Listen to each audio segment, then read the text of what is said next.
All right, everybody, welcome back. I'm so excited for this deep dive because we're tackling a topic that I personally have been wanting to understand better, and I know a lot of you out there are in the same boat. Yeah, definitely lots of questions about this one. Yeah, it's minimalist syntax, and A big one. it's kind of a dense topic, so we're going to try to break it down, make it fun, make it interesting, and yeah, let's just jump right in. Let's do it. So minimalist syntax, Yeah.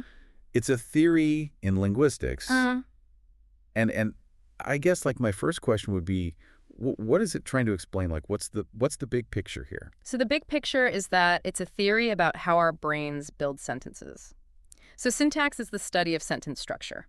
And minimalism is this idea that there is a very simple and elegant system in our brains for building those structures. Okay, so it's like decluttering our language, our brains. Exactly. It's getting rid of all the unnecessary stuff and finding the core principles. Okay, so who's the mastermind behind this whole minimalist syntax thing? Well, the big name here is Noam Chomsky. He's kind of the godfather of modern linguistics. Ah, I've heard that name before. Yeah, he's a really influential figure. And his work goes way beyond just linguistics. He's written about politics, philosophy, cognitive science. Wow. So yeah, he's had a huge impact. Okay, so Chomsky, big deal, huge impact.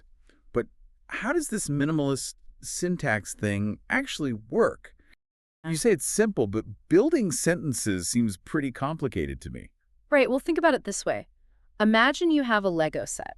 Okay, I love Legos. Right, so you have these basic blocks, and you can combine them in different ways to create all sorts of different structures. Yeah, you can build a castle, a spaceship, anything. Exactly, and that's kind of how minimalism sees language. It says that we have these basic building blocks, these core operations in our brains, and we combine them to create sentences. Okay, so what are these core operations, these linguistic Legos? Well, some of the key ones are things like merge, which is basically combining words together, and then move, which is rearranging them. Okay, so merge and move. Those are the verbs of our language brains. You could say that, yeah. And the cool thing is that even the most complex sentence can be broken down into these simple operations. That's pretty mind-blowing. So we've got these basic operations, these Lego blocks of language that we're using to build these complex structures. But how do kids learn to do all of this so quickly? I mean, they're like little language sponges soaking it all up. Right. It is amazing how quickly they learn. That's one of the things that minimalism tries to explain. The idea is that we're not born with blank slates when it comes to language. We actually come pre-wired with certain basic principles, something called universal grammar. Universal grammar. Yeah, it's kind of like our language instinct. Like a baby bird knows how to build a nest even if it's never seen one before. Exactly. It's instinctual. So learning a language isn't starting from scratch. It's more like fine-tuning pre-existing settings based on the language you're exposed to. Okay, so our brains are like little computers with preloaded software for language. That's a good analogy. Yeah. That's pretty wild. But, with any software, there are bound to be some bugs. So what are some of the criticisms of minimalism? Well, some people argue that it's too simple. It might oversimplify the messiness of real language use. Like slang and dialects and all that. Exactly. And others question whether it can account for all the different languages in the world with all their unique features. So it's not a perfect theory.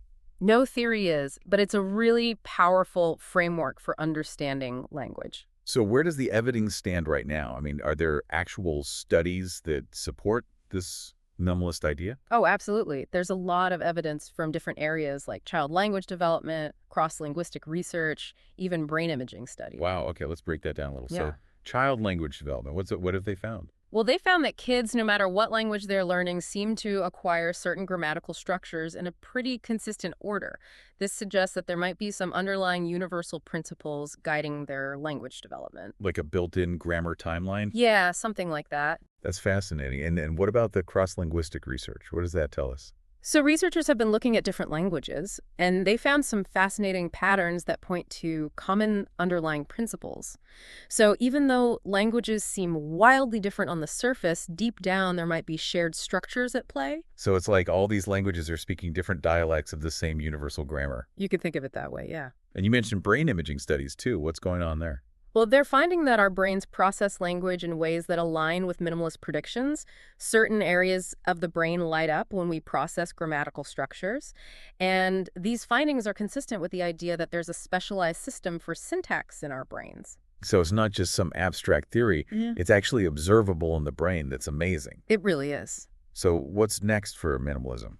Where do we go from here? Well, there are so many exciting avenues of research right now. People are looking at how minimalism connects to other areas of cognition like memory and attention. It's like, how do we hold a conversation and remember what we eat for breakfast at the same time? Exactly. It's all connected. And they're also looking at how language evolved and what that tells us about the human mind. So it's not just about how we use language now, but also where it came from. Right. And with the rise of artificial intelligence, minimalism is even informing the development of language processing algorithms. So it's a theory with real-world applications. Absolutely.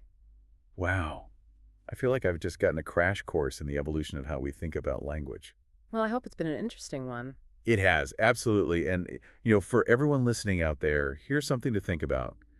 If language with all its richness and complexity can be boiled down to such simple rules, what does that tell us about the very nature of thought itself? That's a big question. It is. It's a question that I think we could spend a lot more time pondering, but unfortunately that's all the time we have for today's deep dive into minimalist syntax. But hopefully this has sparked your curiosity to learn even more. Definitely. There's so much more to explore. Absolutely. Yeah. And until next time, happy languaging. Bye, everyone.